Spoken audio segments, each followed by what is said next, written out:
in the course of the discussion. Anyways, welcome again to another edition of Channels Beams Google Plus Hangout, and today we're looking at the budget of the National Assembly. 150 billion naira is what they have been budgeting for the National Assembly since 2011, and there's been an uproar. People are crying and people are crying foul over what they do there, even though this amount is not just for the legislators alone. You have the institute, you have the National Assembly Commission, and of course, I think let's just put that aside. Well, for now, about 150 billion. The talks are going, and they are going so much. So let me start with you. Yes, you came back last on the Hangout, but let's just start from that side. What is wrong? Why is 150 billion naira? Do you think it is wrong for them to have that amount as their budget? If yes, and if no, what would be your response to that? Yeah, thank you so much, Victor. Our own point, being the leader of budgets, basically, is simple. National Assembly takes 150 billion naira for the last 4 years. Now, that is something that they had to revise downwards this year to 120 billion naira. To us, that doesn't even matter or it was good or was inadequate. The problem more is that we don't see the details of how National Assembly spends their budget. Now, even for the presidency or for that even parastatals or Ministry of MDAs, you see the details of their budget. You know how this is how much spent on salaries, this is how much on overhead, this is how much you give to the institutes like NABRO, the NILS, the National Assembly Commissions, and other agencies. So we can be it's more clear from that standpoint. But it's not clear about how much National Assembly is spending on those projects. And 150 billion naira is a whole lot of money. 75% of states in this country don't even have 150 billion naira annually as revenue. From now, we've noticed that from FAC now recently, most states have been getting to 2 to 3 billion naira. Now, if a state gets 2.5 billion naira, the average state gets 2.5 billion naira monthly from FAC times 12, that is just 30 billion naira. Now, and that money the National Assembly gets is a guaranteed sum. It's not like the budget does not perform, so you don't get their money. The guaranteed sum because it's a first line charge. And this is not a problem of National Assembly alone. This is even all other agencies, all other statutory agencies like National Assembly, NJC, the Nigerian Human Rights Commission, and the rest like that. They all, and when they present their budget in the final budget document, it is not detailed and it is not seen by Nigerians. And so we should ask questions as citizens. Why is National Assembly budget not made public? In advanced democracies like the US, what you get is that they give a certain amount to the National Assembly, like okay, to the Congress. This is $1 billion per quarter, and once you get that $1 billion per quarter, you will now show expense sheets to say we spent this amount on paying this aid, we spent this amount of hiring our offices, and that will be made public and not online. You can go to disbursement.house.gov. You will see there the expense sheet of each House of Rep member in the US is presently there. Even in the UK, the expense sheet of every United Kingdom member of Parliament is there online. So there's no ambiguity about if anybody is spending above or is spending or below. The amount is entitled to from the National Treasury is there. So we're trying to say this is how standard democracies work. National Assembly cannot keep having 150 billion naira or 120 billion naira, and we don't see the detail of whatever it is. If I'm going to make suggestions for cuts now, the question is where do we start from? Where do we start making suggestions? Okay, cut here, cut here, cut here. This is too expensive. We are in an austere time. Oil prices are started falling. The amount that was shied at FAC yesterday was 338 billion naira. That's 2 years, a few months ago, we're sharing almost 700 billion naira. Half of the money, even less than half of the money is what is available for distribution now. So, and the National Assembly will still get 30 billion naira from that money for questions, tough questions. How do we want to continue this way? It is not the right approach. Yeah. All right, Sean. I'm Sean. Stanley, let me come to you. Sean may raise some issues. You know, he was talking about how these monies are spent, but people are also complaining that, I mean, apart from how much it has been spent, they're also looking at the amount of work that has been done in the past 4 years by the National Assembly. Do you think it's commensurate to what they've been getting? Of course not. We read a report about after 600 billion naira was spent in the last 4 years, we got left law passed by the Senate. For that amount, for 600 billion, you have less than 200 laws. That's very abysmal. That's very poor. And then when you look at the laws that were passed, you wonder, where did it really impact the people? You know, for 600 billion, I think that if we spend 600 billion on infrastructure, say we put all of that in our universities, I'm sure we'll get better value for it than what we have gotten from National Assembly in the last 4 years. I've also listened to people say that we should also remember that they are doing constituency projects. The truth is that out of this 150 billion, constituency project is not included. So really, for me, I really don't think that we have gotten value for the money we have spent on the National Assembly. Yes, they do oversight, they do all kinds of travel. But my question is, what has come out of it?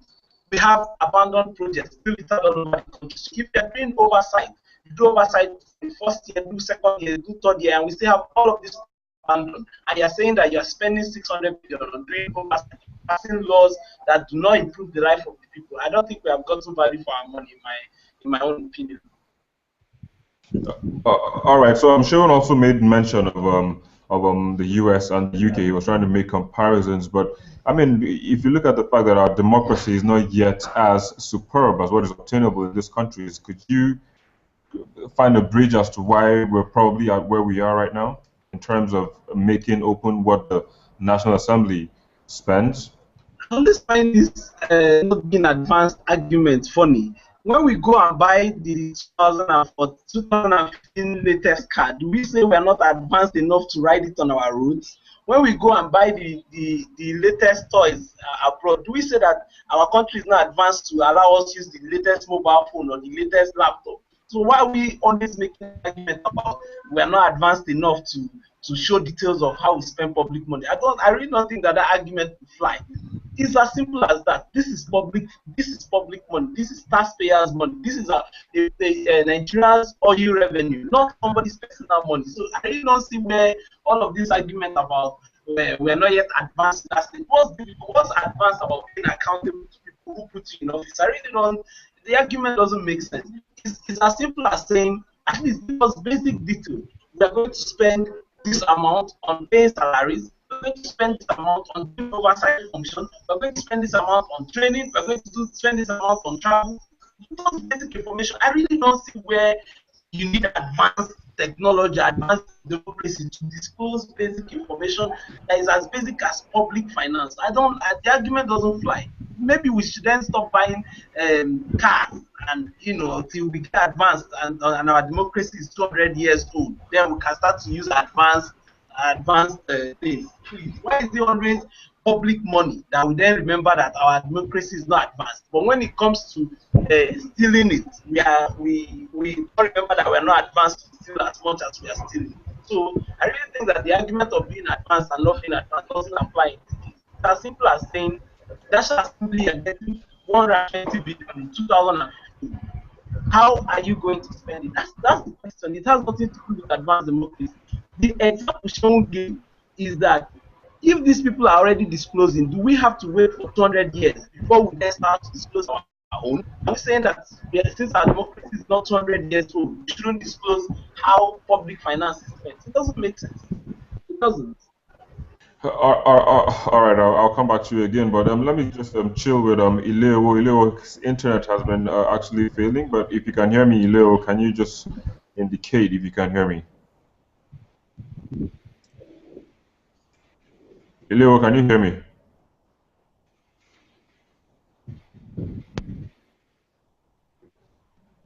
All right, he can't hear us, so I guess we'll have to come back to him when his internet is a bit better. But I'm sure. Let me come to you. Stanley is saying the issue needs to be watered down when it comes to the issue of comparing our own democracy to what is obtainable in climes like the United States, Northern America, and also in Europe. But if you look at the fact that, I mean, I think we already know how much the salaries of our own lawmakers are, and the lawmakers there. Are you with me, Sean? Hello, Sean, can you hear me? I'm with you. Oh, okay, great. I mean, so I think I can hear you, Victor. All right, great. So I was trying to say there's a level of transparency owing to the fact that we know how much we earn, lawmakers earn here, and how much lawmakers earn at those, suppose now, established democracies, I think there's a level of transparency. Don't you see that? Yeah, I'm like, so I think there's no level of transparency. Victor, you have to agree with me that when it comes to transparency, there are no half doors to it. Basically, you have to come well clean enough. Like Stanley has said clearly, the National Assembly itself has not followed best practices, and now this is the 8th National Assembly. So we have indulged this for 7 National Assemblies. In fact, we have indulged this in 1999. And asking questions like this also show clearly that our democracy has reached the point of improvement. We can't keep saying nascent democracy.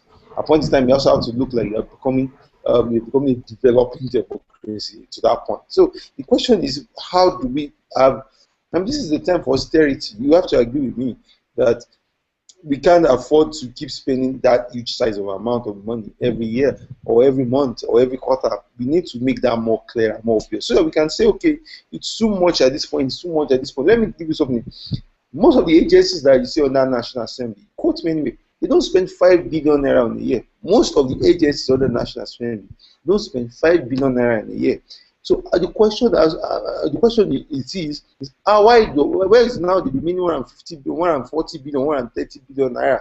If you give a National Assembly member 100 million naira a year, which is a lot of money, 100 million naira a year in terms of your enumeration and everything, managing of office is a lot of money. If you get 100 million naira a year, it translates to just 47 billion naira for all the members of the National Assembly.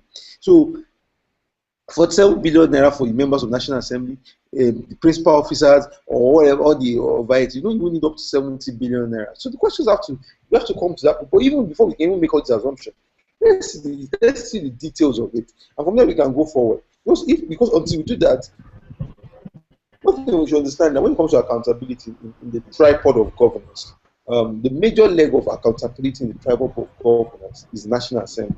Now, these are the people who are saddled with putting enough oversight on the executive to ensure that things are done. So that's purely accountability. The executive of this country are accountable to the National Assembly. So the chief accountability organization in this country is the National Assembly. Now, if you are demanding accountability, is not even accountable to the other fellow citizens or other Nigerians.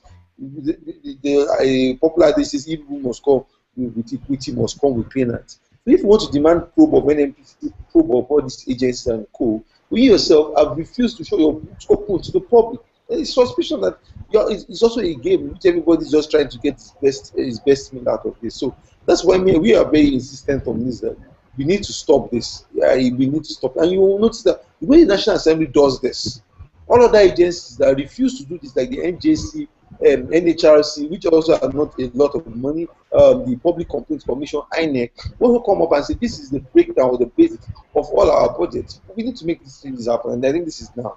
Yeah.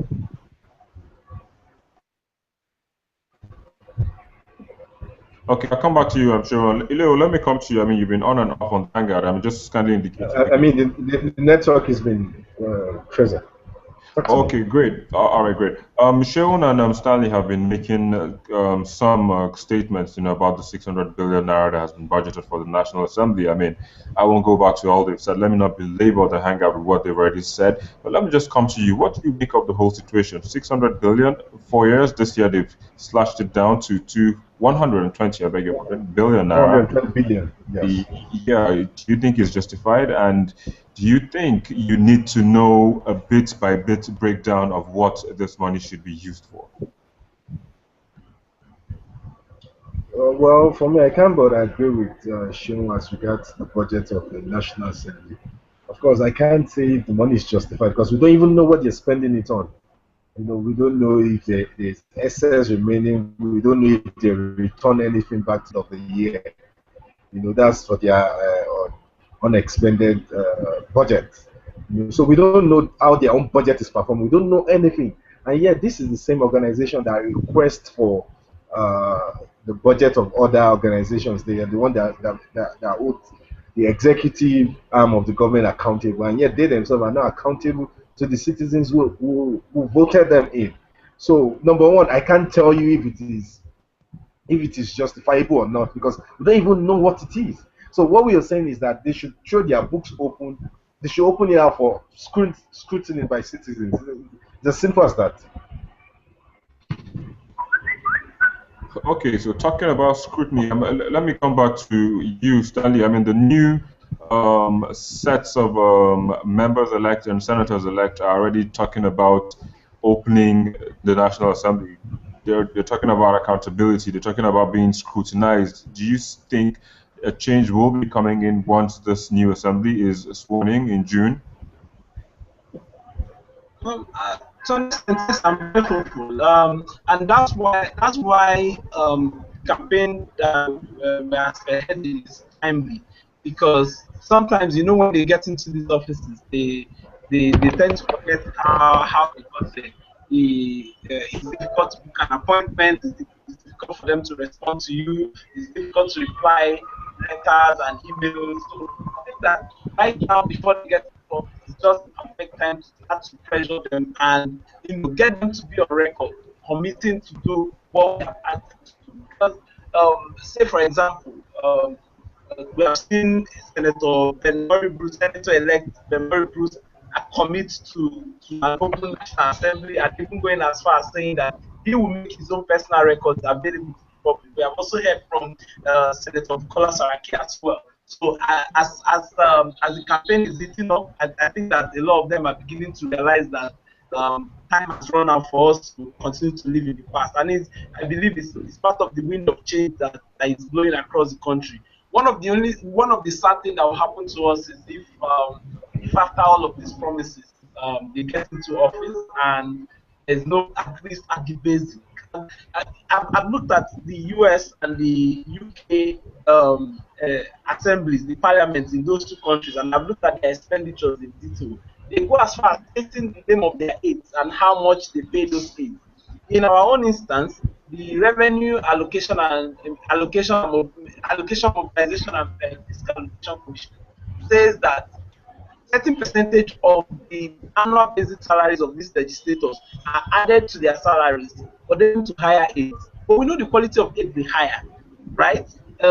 Is one cousin, one brother, you know, just put them on basic salary and then they take everything and walk away. And that has impacted the quality of laws. Nobody hires except for maybe the senior principal leaders of the National Assembly. Most of these other National Assembly members who make little or no contribution to lawmaking probably don't hire any proper legislative assistants who understands the issues, who can actually help them in drafting bill and presenting argument. So I think that going forward, once they agree to open their book, I see us going for beyond just saying 20 billion was spent on salary, 30 billion was spent on travel. We want to start to see who did you hire as your legislative assistant. You asked me a question earlier on if I've gotten value for 600 billion. I am insistent on that. We haven't got value from 600 billion we have spent in the last 4 years. I can't remember any landmark law. I can't remember any landmark law passed in the last 4 years. Okay, except for the, say, gay bill, which I haven't seen how it has added money to my pockets, right? So, what other law can I remember that has been passed by this National Assembly in the last 4 years? Nothing I can see that has really transformed my life or anything, really. So it has always been about passing a budget every year and going around the country in the name of constitutional amendment that will never be signed into law for one silly reason or the other, or amending one law in order to give them more power to have access to more oversight that will bring them more money. Really, I think we should go beyond that at this stage, and at least as a nation become a bit serious by making sure that all accounts are in the open as long as it's public money. If you don't want the public to know how much goes into your account, quit public office. That's why it's called public office. So I expect that these commitments we have received in the last 2-3 weeks of this campaign are things that we'll be able to hold against those who have made this promise if they fail to keep it. So I'm sort of very optimistic about it. All right. Of course, we're all optimistic about how much this opening the budget. But Shehu, let me come back to you. I'm talking about still now releasing the details of how these monies are being spent. If I look at one of the documents that your office released, talking about the Office of the Citizen of Nigeria, Office of the Public Citizen, I can't really remember that caption. But the first one Yeah. on that, yeah. So the caption on the first question on that was talking about asking the National Assembly, and then the response you guys got was that there is a government information in there. Could that be, don't you think that could be one of the reasons why they don't want to release these things? I mean, how the money is being spent, looking at the fact that these information could be sensitive. Yeah, you're right. The questions will be there. When we wrote, where this all started is that we wrote a letter to the National Assembly demanding that the last 4 years, 150 billion naira has been budgeted for the National Assembly, and we would like to know how the funds were spent. Now, the National Assembly did not respond after 3 months. And when they responded, what they said was that this information contained personal and third-party information, so they can't divulge the information to us. Now, the question is, what's personal and third-party in an information that has come with the National Assembly? In fact, we have not even gone ahead to say we want to know how much Senator David Mark was paid, how much the Speaker of the House, like Tambua, was personally paid, how much was the salaries, how much was the personnel cost of everybody, how much was budgeted for overheads, how much was given to each agency and each ministry. What is the breakdown of this? That's what we went to even first see at the first glance. Now, the question is that when it comes to public money, there is no personal attribution to it anymore. If you are not going to be open for transparency, then there's no point. You should take up public money.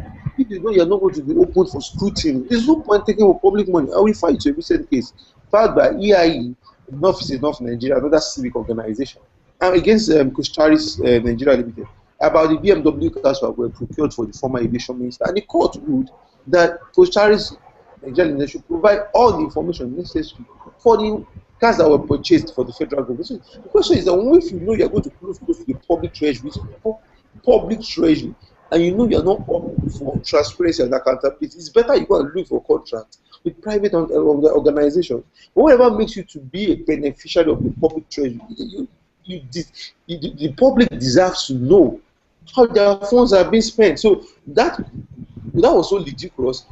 Stanley was my witness. I almost told the reply to the what National Assembly gave us, because I said this is not befitting. Now we have filed a case in court as regards that, because we have written the second letter and we have not gotten response. So we have gone ahead to file a case with our partner organization, which is a law firm in Abuja, Public-Private Development Center, to demand that the court should compel the National Assembly to release how the last 600 billion last 4 years was spent. Now, it does not stop at that. We should also take this going forward, because we're going to have an 8th National Assembly now. And that's why we are putting pressure on the likes of Bukola Saraki, Yakubu Dogara, Abdul Mumin Jibrin, Femi Bajabiamila, and every other person that we assume that is contesting for the leadership of the National Assembly to say, are you committed to do something different? That's why when we are asking the All Progressive Congress, you have campaigned on change. You have told us that you want to be different from the status quo. Are you going to make a motion that APC has not responded, the All Progressive Congress have not responded to our plea, but where's their stand on open National Assembly? You must know that in Nigeria, we have not had ideological parties, and this is a big test.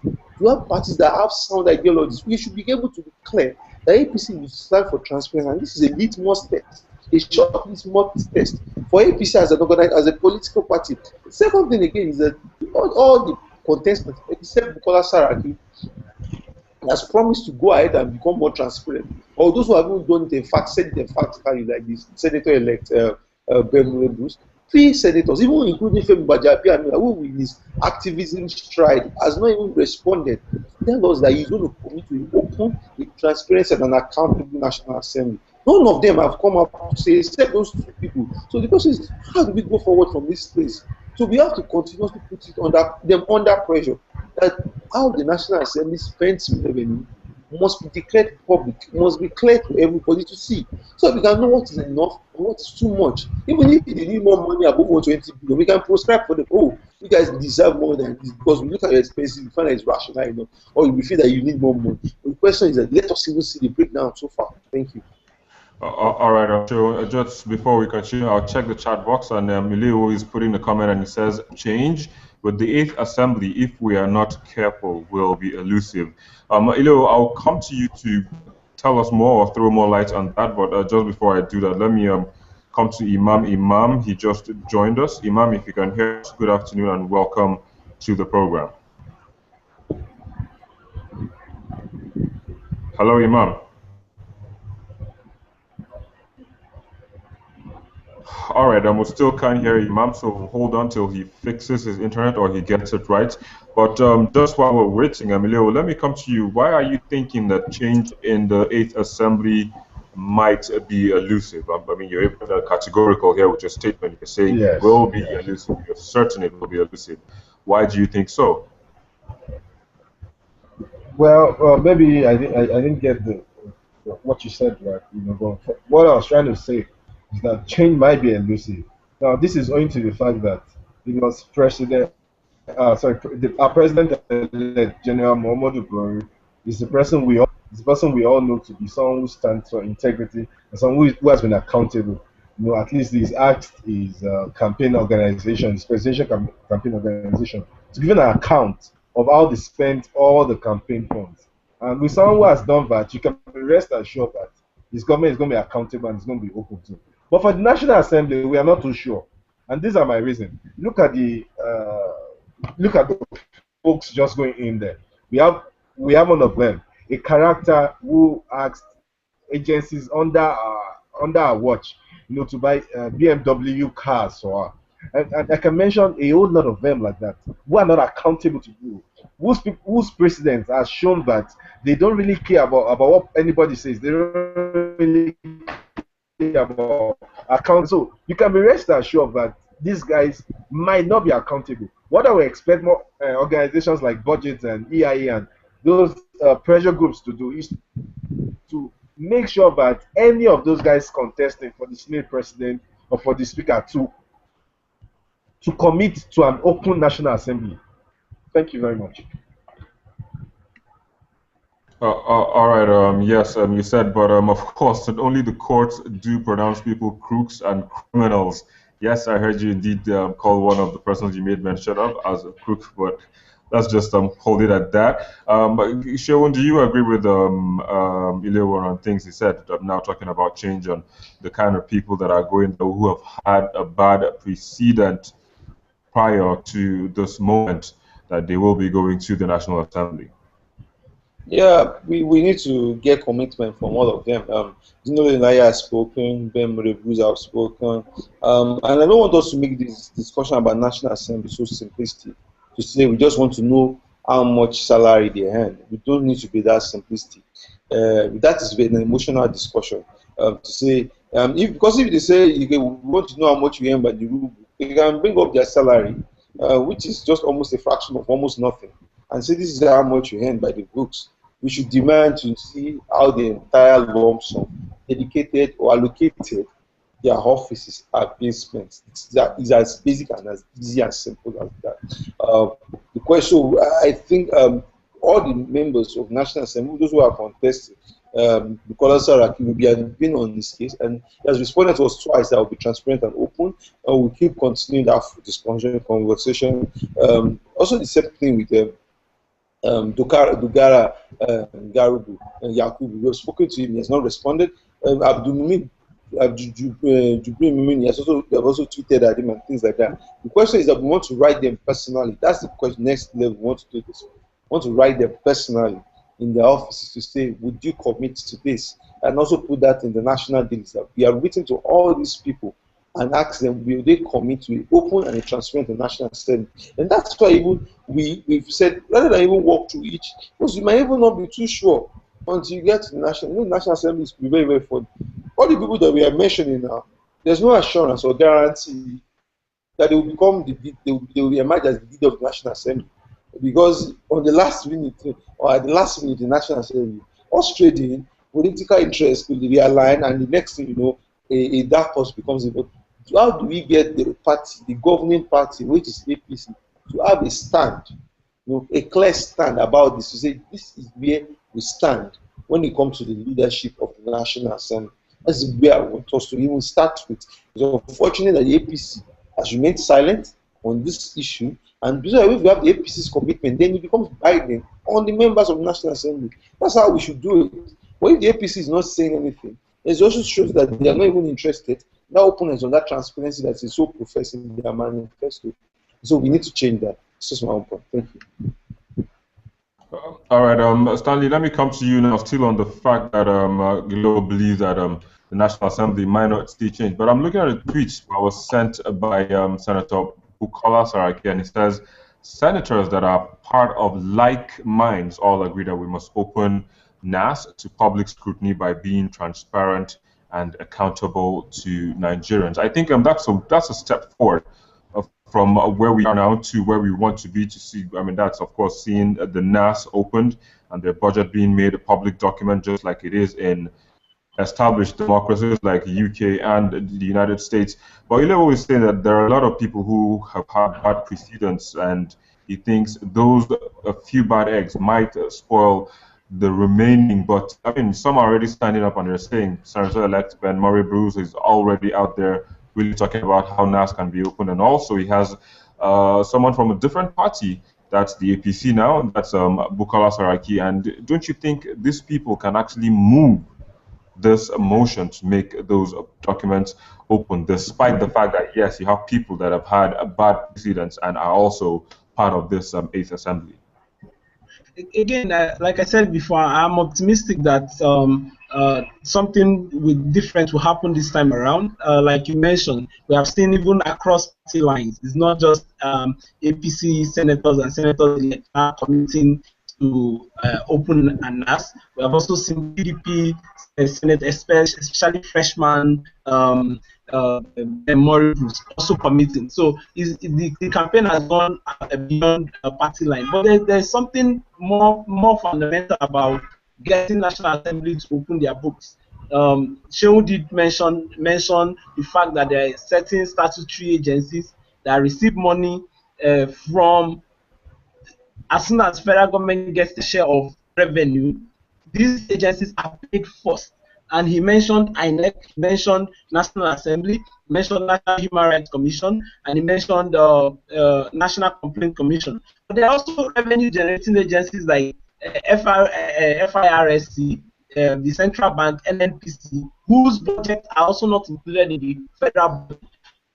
We believe that this is just a start to a bigger aim of getting everybody's budget in one single document, and we in our own expectation, once we get this National Assembly to commit to opening their books, it will then be the responsibility of the APC-led federal government to now insist that every agency's budget should be included in the national budget. Nobody should get preferential treatment.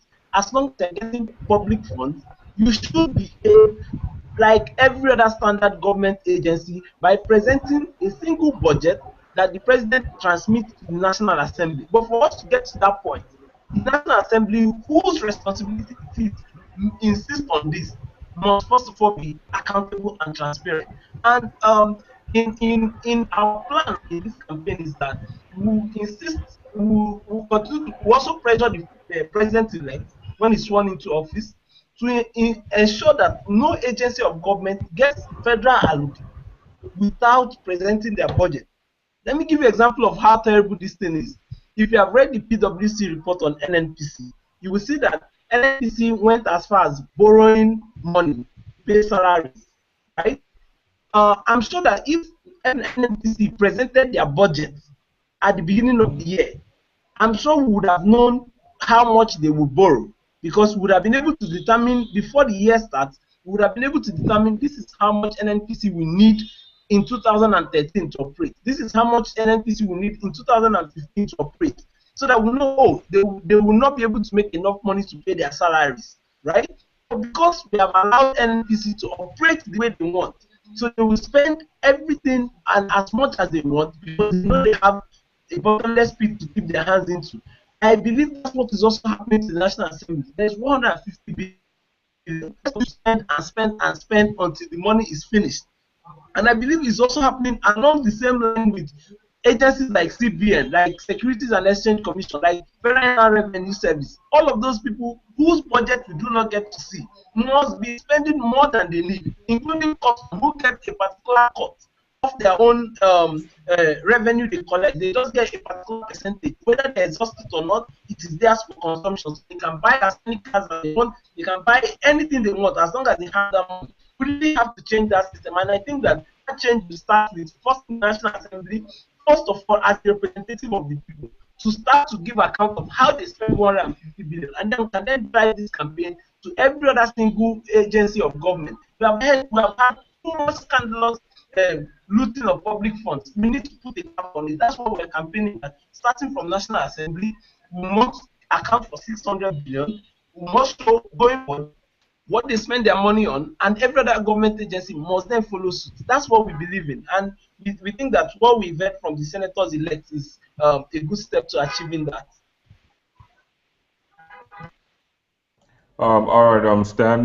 Well, we hope, like you said, all those things will be achieved starting from the National Assembly. But Leo, let me come back to you. It seems. Oh. Okay, we've lost him. Well, he's coming in and he's coming back, but before he comes back, Joan, so let me come back now to the court case instituted by Budge IT. Of course, I saw the tweet, and it said, yes, a court case has been instituted, just like a case was instituted by the EIE, like he made mention of pertaining the BMW cars purchased for Mrs. Senator-elect now. So, but to what end?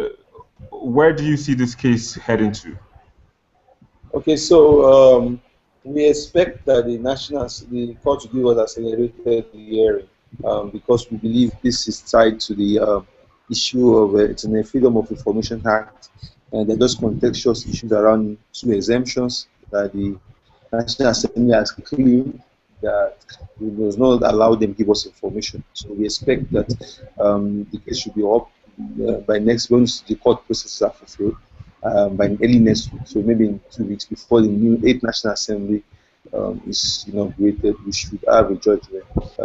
We should have a judgment about this. Reason why we are doing this is for accountability purpose. We are not trying to malign, we are not trying to undermine the authority of the National Assembly, was also to strengthen his role in the democracy, that it should be a space for public accountability. Not because there's a glaring trend that people just get bored of governance, of being at home after being a governor, and the next place they think about is the National Assembly. It is not right. Those who, most times in advanced democracies, those who are in National Assembly stay for a longer period because they have taken that as their own lifestyle of public service, and they will do everything to make their constituency happy to return them. But in Nigeria, it's always been the case that National Assembly, once the governor retires, when the governor leaves his position, is interested in coming back to become a member of the National Assembly. Ex-governors, past governors are all there now. So it looks like a way of just continuously live around the entire treasury of government and not just leave that circle of influence. Our question should be, how do we ensure that those guys are held accountable? So we are not undermining National Assembly, we just want to set records clear that when it comes to public finances or public funds, there are no limits to personal. If you desire to take public funds, if you desire to take public revenue, you are opening yourself up to scrutiny. Even if it's a contract, if you're a complete organization, you want to take contract for government up to the level of the beneficial information, meaning those who own your company, can be made known to the public. So if you know you can't fulfill these kind of conditions, there's no point coming close to governance at all. And that's the kind of marker that we should set going forward. Thank you. All right, great. Ileo, let me come to you. Hello, Ileo, can you hear me? Okay. All right. I can, I mean, I can hear all you. right, great, great. You seem to be a historian. Let me put it that way. And now Shaun is talking about the issue of the FOI, and that's why he's saying that's why they are going to court, because the Freedom of Information Act gives you that reason, it gives you that opportunity, it gives you all rights to request for information and get it as well.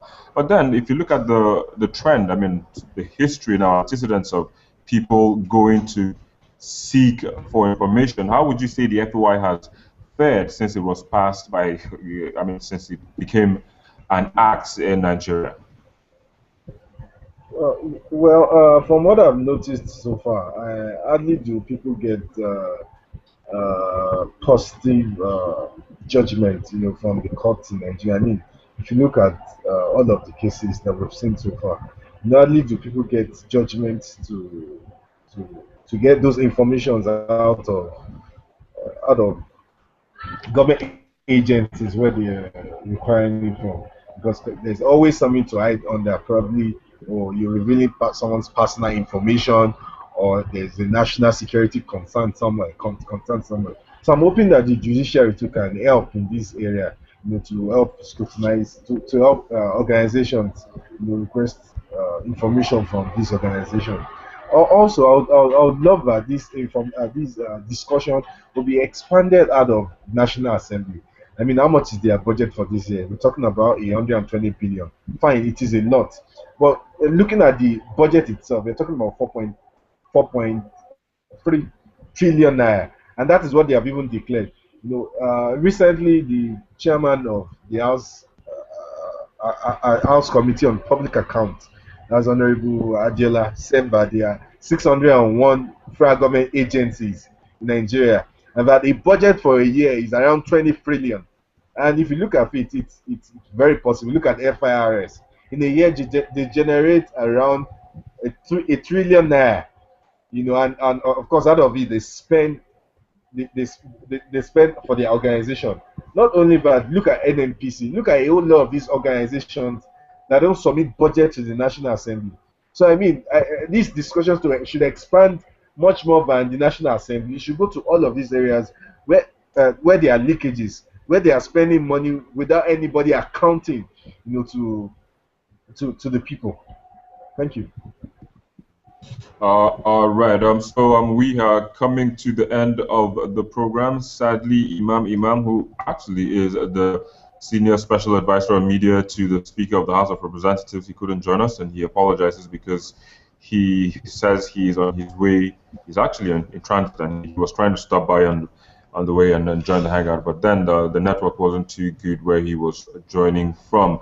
So we have to be wrapping up now. So much has been said, and we hope that very soon things will be as they should be. So I'll just put it there, and then Stanley, I'll come to you now to get your last word before we close this conversation. My last word would be that Nigerians should support the campaign to make the National Assembly accountable. I'll give an instance of what happened in the UK recently, where Guardian newspaper UK made an FOI request to the Prime Minister's office demanding for letters sent by Prince Charles. 10 years after, a judgment was given, and those letters have been released. That's how much powerful, how much impact FOI can have. And I think that at some point, Nigeria will get to that point. So with everybody's support in this fight against National Assembly, we'll get to that point where everything will become public information. All right, I hope we get to that point soon. And Shaun, what would be your own last word? Okay, so my last few words that to be relentless in this campaign to get the National Assembly public. We will continually demand that the right standard for every parliament in the world is that government budgets must be public. Like Stanley said, this is not only about National Assembly. All agencies, all revenue generating agencies must make their budget public. The opacity is a symptom of corruption. Until we get that, we will not get the best for Nigeria. So until we make things more open and more clearer, we will not give people a chance to ask questions, to demand the best. This continuous battle will persist. until the people continuously ask that they get results. So we've decided to lead the charge. EIE Nigeria has led the charge before with awareness. We've decided to bring this openness and also bring in other organizations, even the Nigerian Bar Association, interested in supporting us for this pursuit, and we'll do our best to ensure that we have a more transparent and accountable national assembly. Thank you. All right, thank you, Seun. Ileo, let me also come to you as well to get your reactions now in closing this conversation. Oh, well, sadly, Ileo just dropped out of the hangout, but then thank you guys all for coming. Seun, you are here in Lagos. Stanley is also in Lagos. Actually, it's a Lagos-dominated hangout. I'm also here in Lagos. Thank you very much once again for joining the hangout. Oh, I can see Leo is back again. So let's see if we can get to him and get what his last words will be. Leo, if you can hear me, you pulled out when I was about introducing you to drop your last word. What would these words be?